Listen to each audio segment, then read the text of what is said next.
All right, welcome. If you're here, you've probably gotten pretty good at programming in BASIC on your Commodore 64.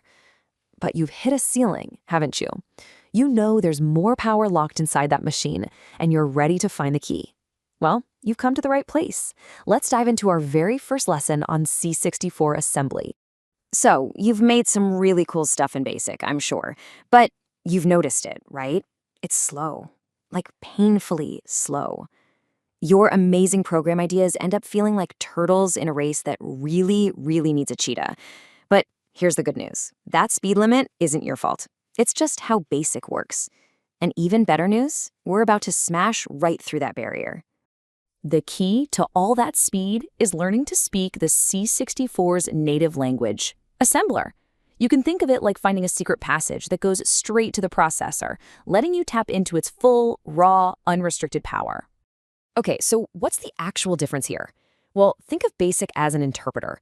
It's like having a live translator who listens to one sentence, translates it, waits for the result, and then moves to the next sentence. It's a stop-and-go, line-by-line process. Assembler, though, is a compiler.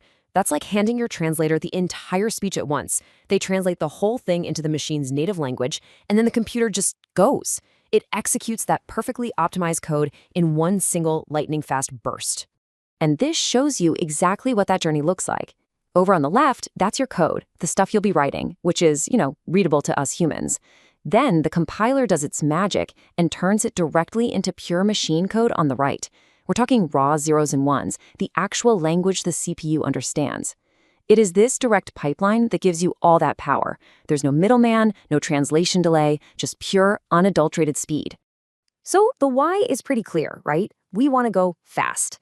Now let's get into the how.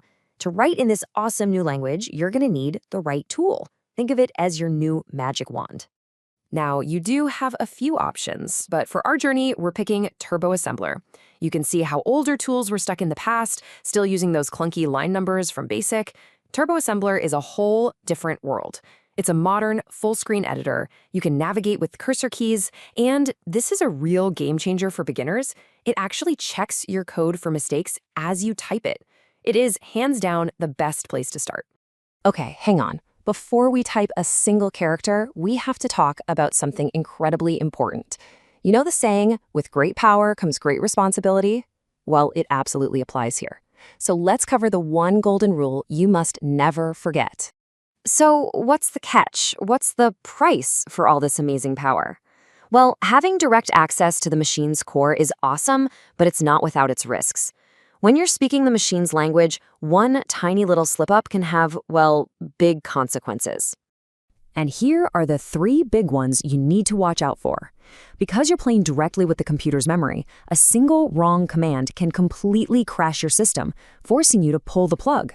It can instantly wipe out the very code you just spent hours working on. Or even worse, it can actually corrupt the data on your disk. See, BASIC has all these safety nets to protect you. In Assembler, you're flying without one. Which brings us to this. If you remember only one thing from this entire explainer, please make it this right here. Always save your code before you try to run it. Always. If you're on an emulator, the easiest way is to just save a snapshot or a state file. This one simple habit will save you so much grief. Trust me. All right, with that very important warning out of the way, let's get back to the fun stuff. It's time to fire up the editor and cast our very first spell.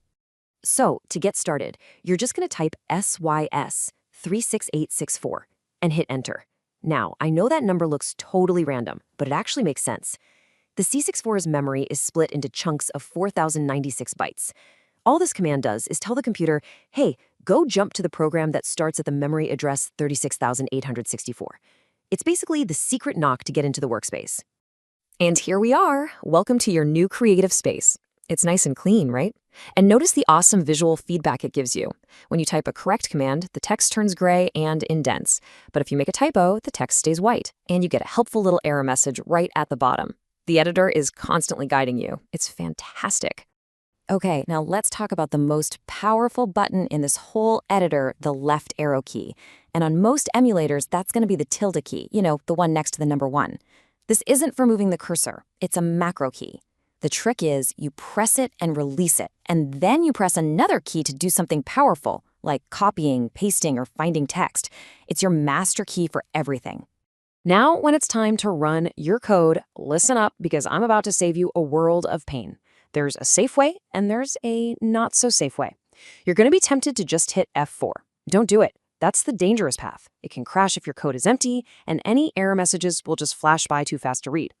The pro way, the safe way, is to use the macro. Press left arrow, release it, then press the number 3.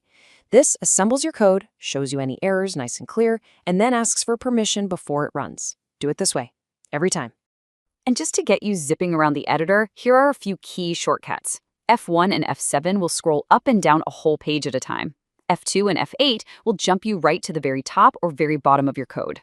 Shift plus return moves you down a line, and F6 is your handy delete this line key.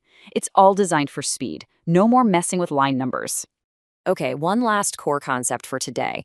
When you're programming this close to the hardware, you need to talk about numbers in a few different ways. If you see a $sign, that means it's a hexadecimal number. A % sign means it's binary. Yep, raw ones and zeros. And an exclamation point, or just nothing at all, means it's a regular old decimal number. Don't worry, you'll get the hang of these super fast. So you might be thinking, why learn all this now, in the 21st century? Well, it's about so much more than just making old games run fast. When you learn assembler, you're actually doing something way bigger. You're becoming a guardian of old code. You're joining a guild dedicated to preservation. And I'm not just being poetic about it. As the source material for this whole explainer points out, there's a real focus on education and digitally preserving this knowledge. Learning these skills is absolutely vital for keeping the history of these amazing 8-bit machines alive, not just for collectors, but for the entire retro community and for future generations to discover. So there you have it. You've seen the difference between the slow, bumpy road of BASIC and the absolute superhighway of assembly. You've got the best tool for the job, you know the risks and how to avoid them, and you've taken your first steps into the editor. The only question left is, are you ready to finally unleash the true power of your C64?